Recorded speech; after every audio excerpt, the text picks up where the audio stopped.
Act 3 of Alice in Wonderland by Alice Gerstenberg. Scene 1.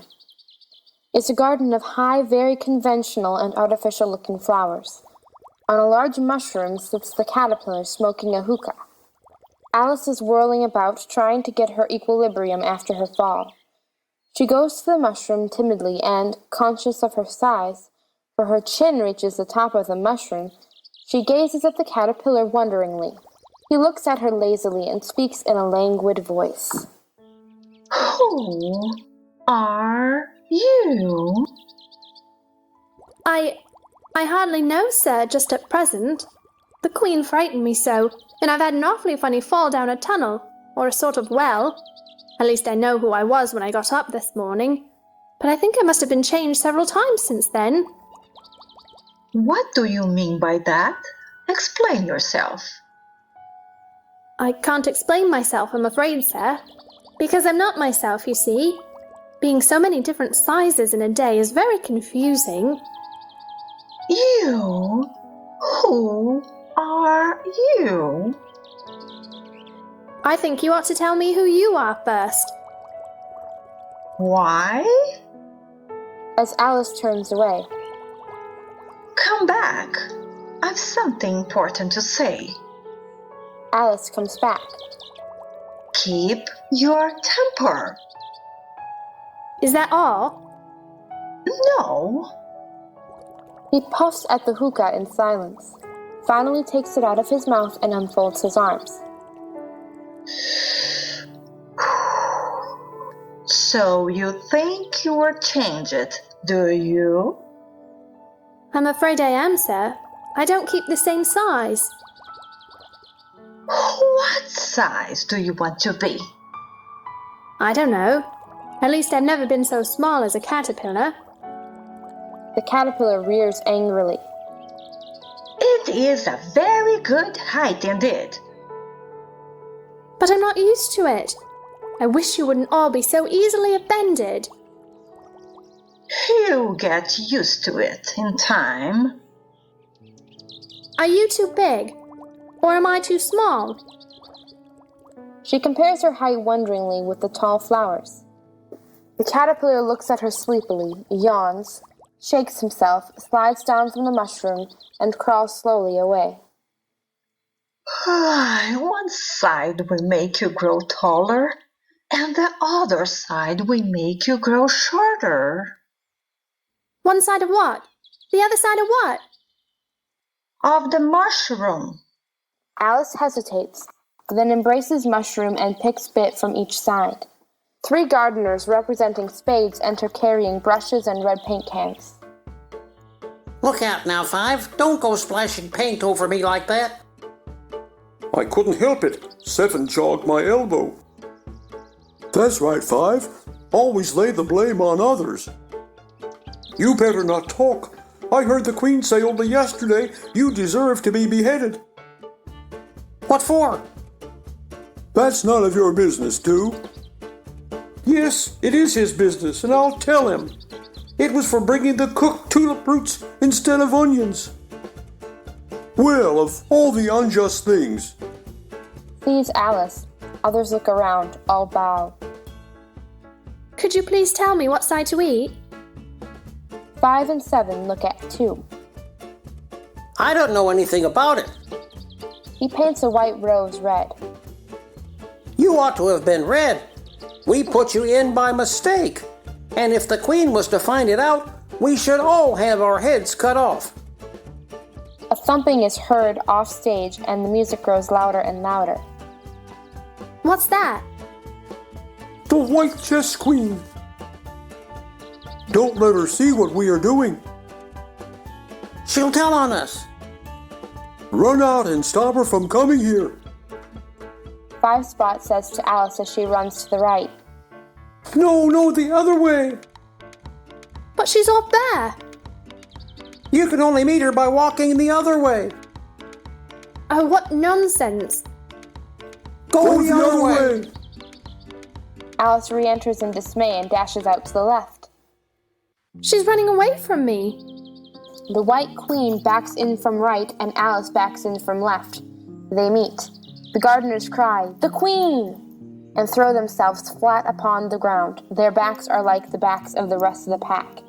Music stops. Alice looks at the Queen curiously. Oh, there you are.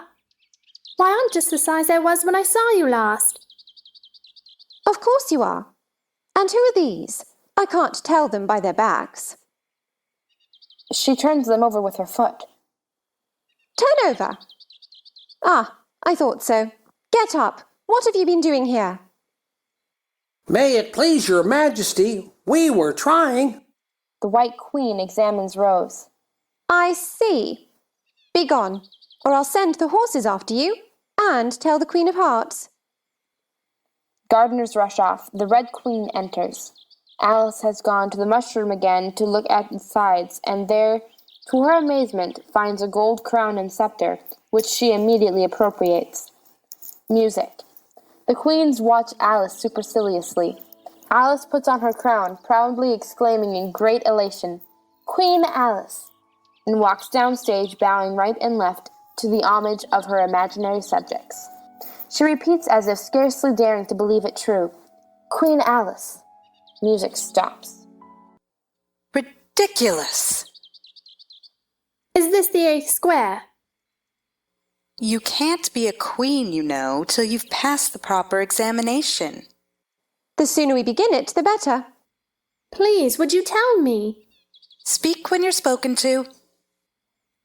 But if everybody obeyed that rule, and if you only spoke when you were spoken to, and the other person always waited for you to begin, you see nobody would ever say anything, so that... Preposterous! I only said if. She says she only said if. The White Queen moans and wrings her hands. Oh, but she said a great deal more than that. Ah, yes, so much more than that. So you did, you know. Always speak the truth, think before you speak, and write it down afterwards. I'm sure I didn't mean... That's just what I complained of. You should have meant. What do you suppose is the use of a child without any meaning? Even a joke should have some meaning, and a child's more important than a joke, I hope. You couldn't deny that, even if you tried with both hands. I don't deny things with my hands. Nobody said you did. I said you couldn't if you tried. She's in that state of mind that she wants to deny something, only she doesn't know what to deny. A nasty, vicious temper. I invite you to Alice's dinner party this afternoon. And I invite you. I didn't know I was to have a party at all. But if there is to be one, I think I ought to invite the guests. We gave you the opportunity of doing it, but I dare say you've not had many lessons in manners yet. Manners are not taught in lessons. Lessons teach you to do sums and things of that sort. Can you do addition? What's 1 and 1 and 1 and 1 and 1 and 1 and 1 and 1 and 1 and 1? I don't know. I lost count. She can't do addition. Can you do subtraction? Take 9 from 8. 9 from 8 I can't, you know, but... She can't do subtraction. Can you do division? Divide a loaf by a knife. What's the answer to that? I suppose... The Red Queen answers for her. Bread and butter, of course. Try another subtraction sum. Take a bone from a dog. What remains? The bone wouldn't remain, of course, if I took it, and the dog wouldn't remain. It would come to bite me, and I'm sure I shouldn't remain. Then you think nothing would remain? I think that's the answer. Wrong as usual. The dog's temper would remain. But I don't see how... Why, look here. The dog would lose its temper, wouldn't it? Perhaps it would. Then if the dog went away, its temper would remain. They might go different ways. What dreadful nonsense we are talking. She can't do sums a bit. Can you do sums? I can do addition if you give me time, but I can't do subtraction under any circumstances. Of course you know your ABC. To be sure I do. So do I. We'll often say it over together, dear. And I'll tell you a secret. I can read words of one letter. Isn't that grand? However, don't be discouraged. You'll come to it in time. Can you answer useful questions? How is bread made? I know that. You take some flour.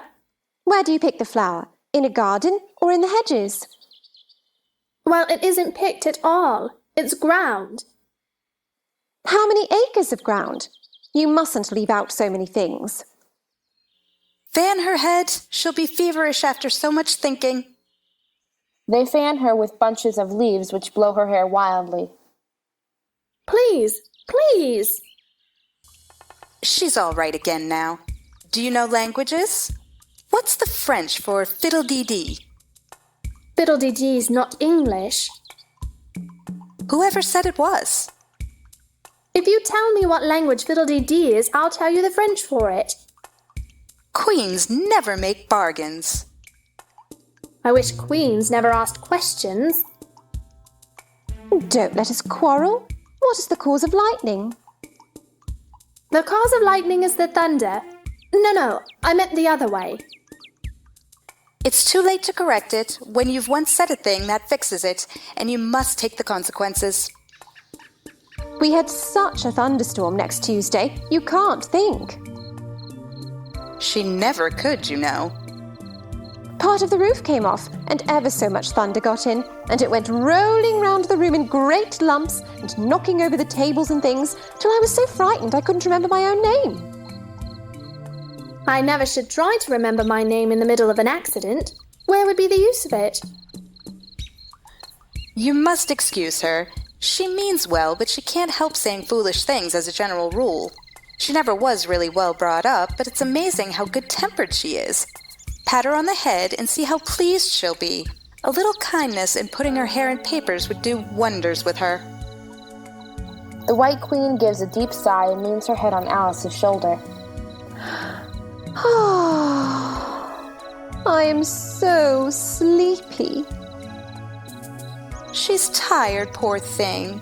Smooth her hair, lend her your nightcap, and sing her a soothing lullaby. I haven't got a nightcap with me, and I don't know any soothing lullabies. I must do it myself then. Hush-a-bye, lady, in Alice's lap. Till the feast's ready, we've time for a nap. When the feast's over, we'll go to the ball. Red Queen and White Queen and Alice and all. And now you know the words. She puts her head on Alice's other shoulder. Just sing it through to me. I'm getting sleepy too. Both queens fall fast asleep and snore loudly. What am I to do? Take care of two queens asleep at once? Do wake up, you heavy things! All lights go out, leaving a mysterious glow on Alice and the queens. The White Rabbit blows trumpet off stage. The trial's beginning! What trial is it? Who stole the tarts? I ate a tart. You've got to be tried. I don't want to be tried. You've got to be tried. I won't be tried. I won't. I won't. Scene 2. It's a courtroom suggesting playing cards.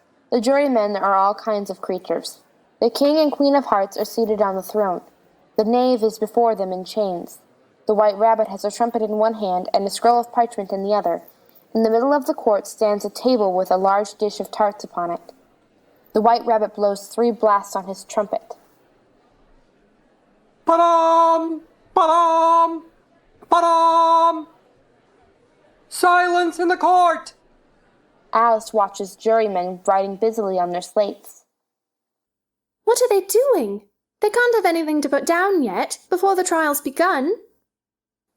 They're putting down their names for fear they should forget them before the end of the trial. Stupid things. Silence in the court! The jurors write in chorus. Stupid things. How do you spell stupid? A nice muddle their slates will be in before the trial's over. There's a pencil squeaking. Cut it down. The jurors in chorus as they write. Squeaking. The king wears a crown over his wig, puts on his spectacles as he says, Harold, read the accusation. The White Rabbit blows 3 blasts on his trumpet, unrolls a parchment scroll, and reads to the music. Ba-dum! Ba-dum! Ba-dum! The Queen of Hearts, she made some tarts, all on a summer day. The Knave of Hearts, he stole those tarts, and took them quite away. Consider your verdict. Not yet, not yet. There's a great deal to come before that. Call the first witness.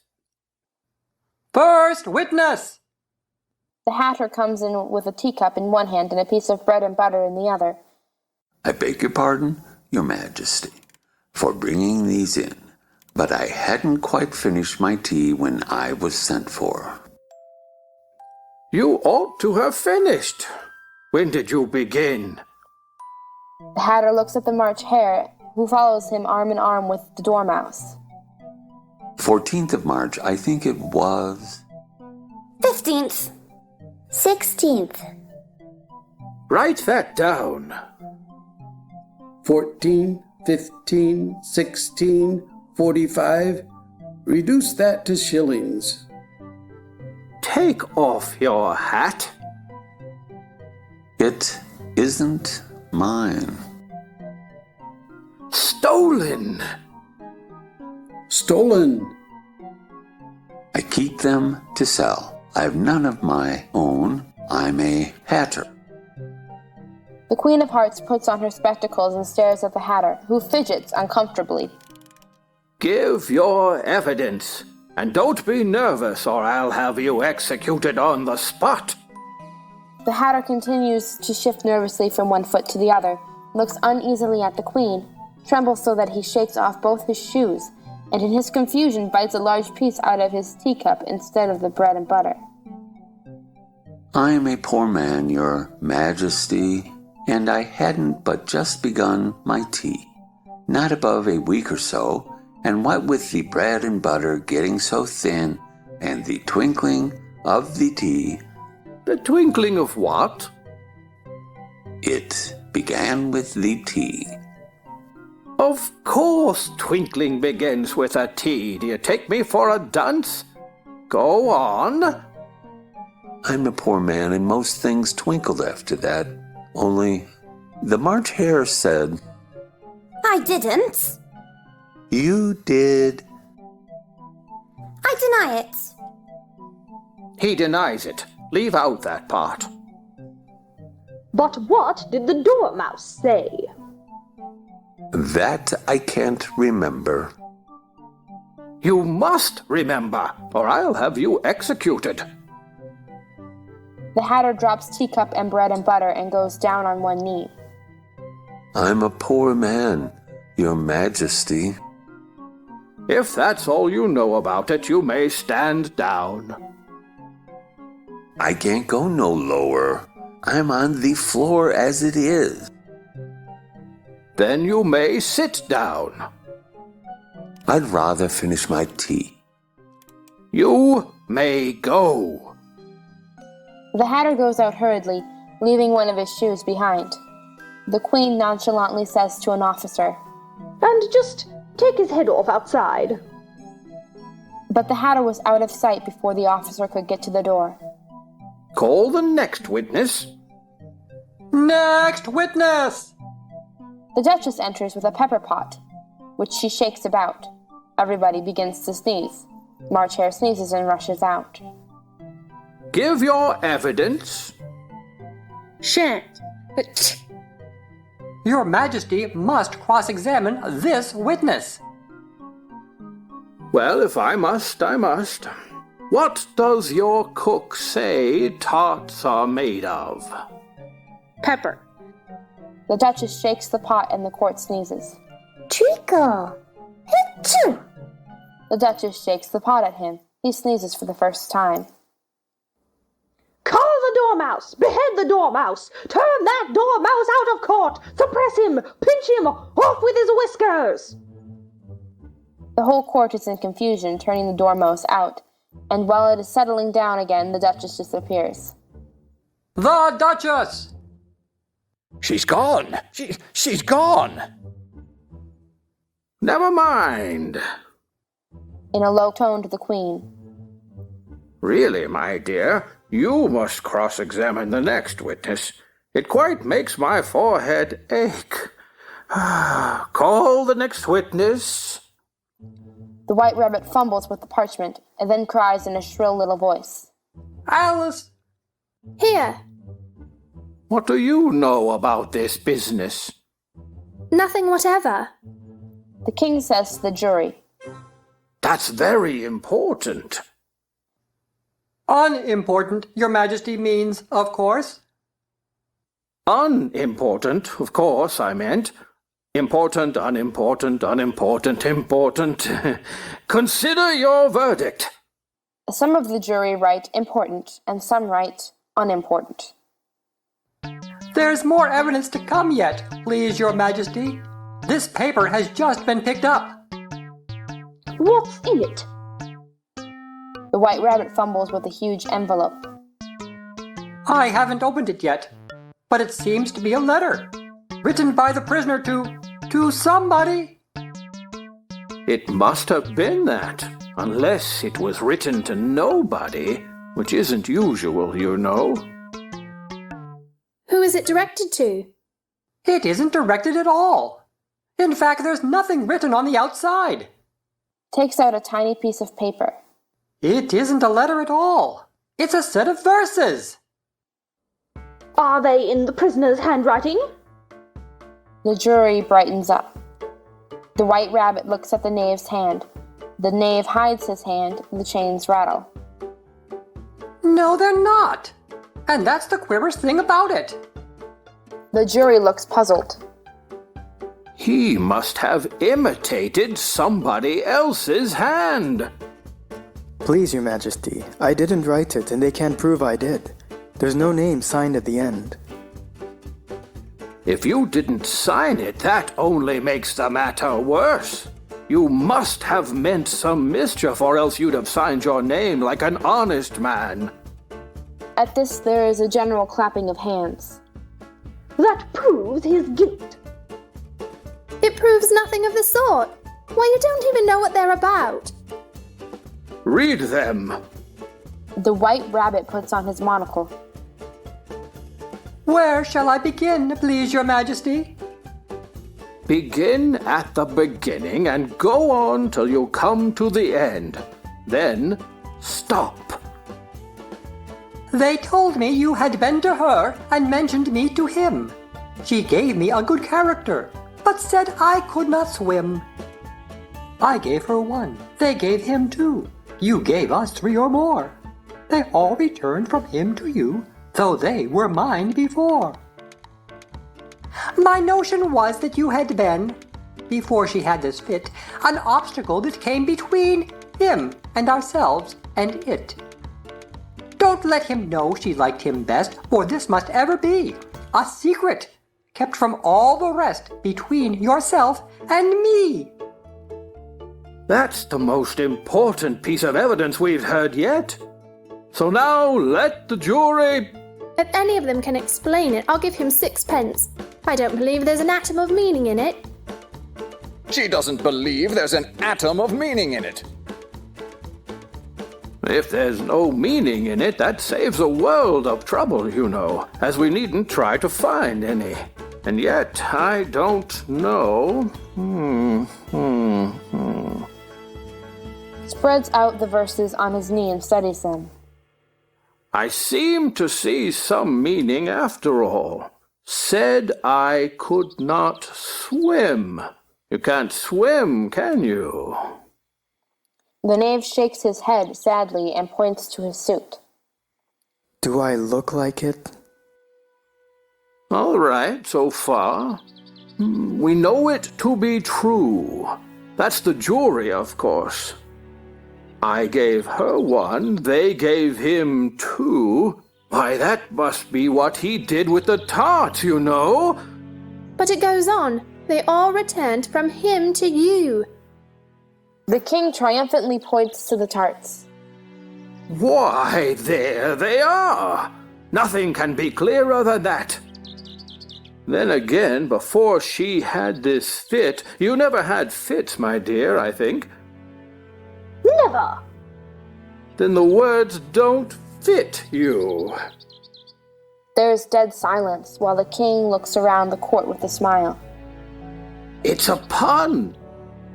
Everybody laughs. Music. Let the jury consider their verdict. No, no. Sentence first, verdict afterwards. Stuff and nonsense. The queen says furiously. Hold your tongue. I won't. Off with her head. Who cares for you? Cut it off. You're nothing but a pack of cards. As the lights go out and the curtain falls, all the characters hold their positions as if petrified. Curtain. Scene 3. The curtain rises to show Alice still asleep in the armchair, the fire in the grate suffusing her with its glow. Wake up, Alice. It's time for tea. Off stage, the characters repeat their most characteristic lines. Off with her head. Consider your verdict. Oh, my fur and whiskers. The Duchess sneezes. The cat cries. As if the characters were fading away into the pack of real playing cards which shower through the mirror all over Alice. There is music. Alice wakes, rises, and looks about in surprise and wonderment. Why, it was a dream. Curtain. End of Act 3 by Alice Gerstenberg.